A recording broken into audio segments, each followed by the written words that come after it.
In the heart of West Africa, a new power began to emerge, the Kingdom of Futa Toro.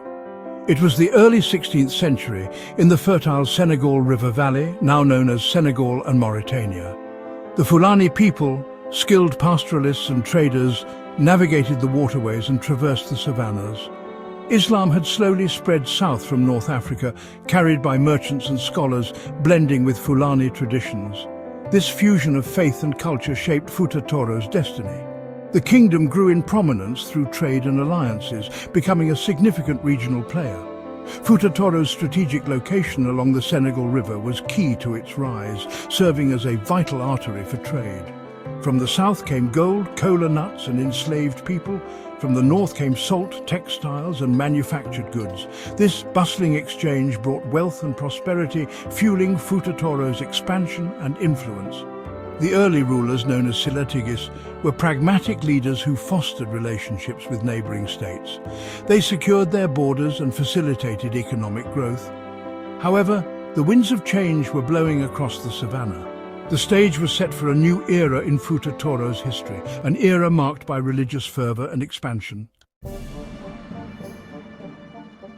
The arrival of Islam in Futa Toro was a gradual process, brought by Islamic scholars and traders.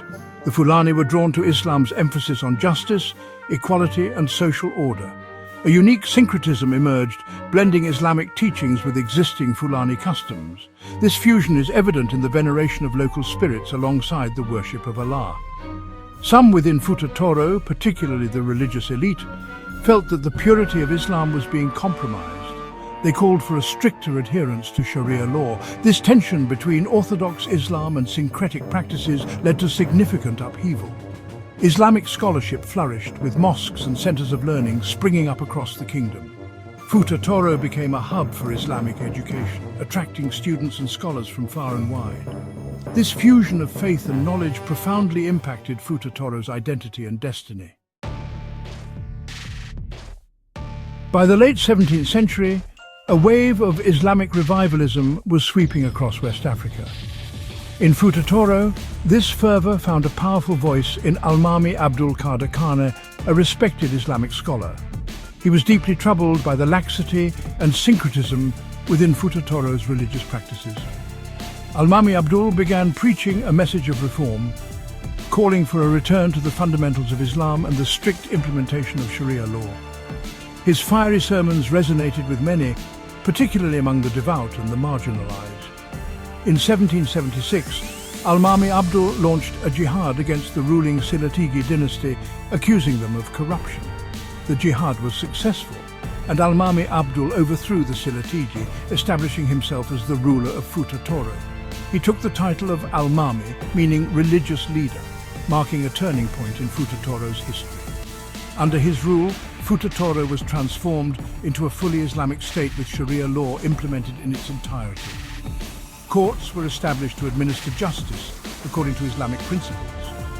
The traditional religious class, the Torodbe, gained significant power, serving as judges, advisors and religious instructors. Almaami Abdul's reign marked the beginning of a new era for Futa Toro. It was an era characterized by religious zeal and expansion. The Senegal River was the lifeblood of Futa Toro, a source of both prosperity and power. The kingdom's economy thrived on the trade that flowed along its waters. Futa Toro's strategic location made it a vital hub for the trans-Saharan trade routes. Caravans laden with goods passed through its territory, paying taxes and contributing to the kingdom's wealth.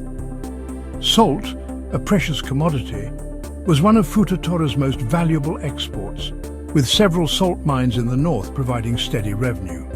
Gold from the south was traded for manufactured goods from the north, such as textiles, weapons and luxury items.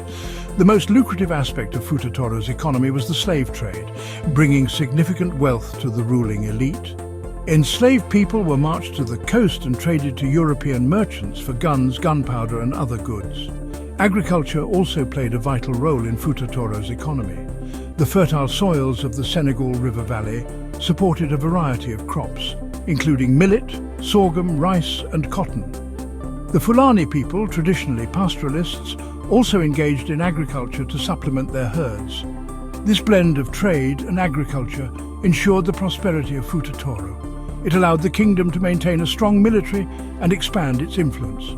Please like and subscribe to MGOTV Media for more amazing content.